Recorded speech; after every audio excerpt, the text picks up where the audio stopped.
Prerequisites of oral success. If the deaf children are given proper training, they can develop their speech and hearing. Then the data can be collected and it can be proven that this method is successful for deaf education.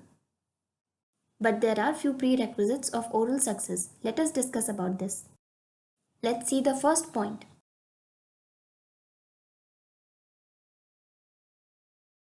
Early identification and intervention. Speech training should not be given to the deaf children after few years of their birth. Early intervention should be started soon after birth.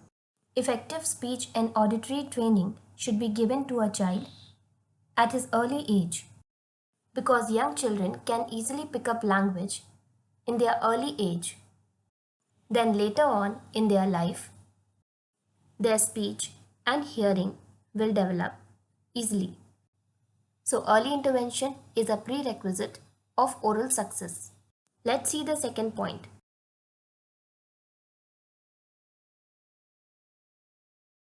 Nature, degree, and type of hearing loss.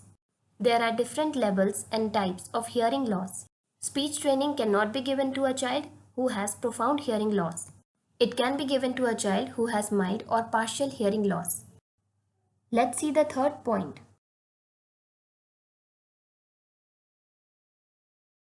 Absence of other problems. If a child has other disabilities along with deafness, then he cannot be educated by oral method. Oral method can be followed only for a child with deafness. Now let's see the fourth point.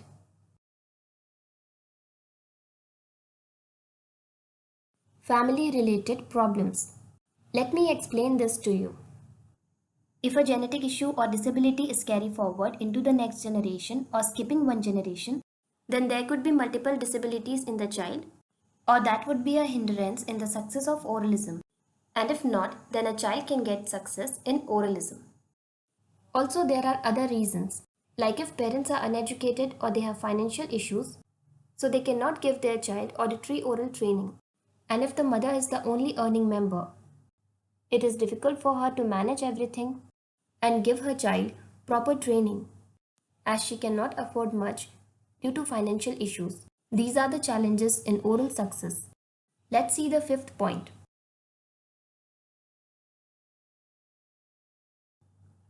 Environment related issues.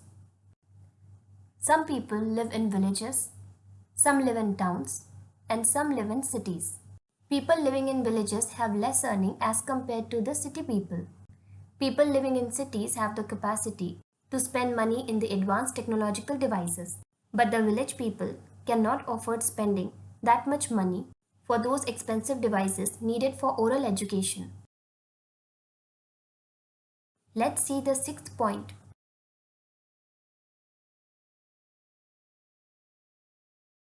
Government-related factors. There are some specific policies made by the government for the persons with disabilities living in urban and rural areas. Under the government's provision, if a child is deaf or hard of hearing, they are provided speech and auditory training. People working in the government sector having a deaf child are allowed to take leaves for their child without any deduction from their salary. It is mandatory for them to take their child for speech and auditory training for the better communication in the family. Let's see the seventh point.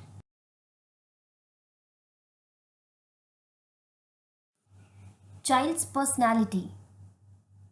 There are some teachers who teach the deaf students as per their own methods without realizing that which option is suitable for them. That is why the deaf students do not understand what is being taught to them because the teaching method followed by a teacher is not appropriate for them. Each child has different needs. It is important for a teacher to follow a method of teaching which is appropriate for the deaf students and that will lead to their success. Let us take an example. If one size coat is ordered for all the children, it would not fit all, because every child has a different size and shape. One size does not fit all. A child cannot be forced to wear an oversized coat or a small size coat. The need for every child is different. Each child should be provided the coat of their own size because that would fit them perfectly and they will feel comfortable.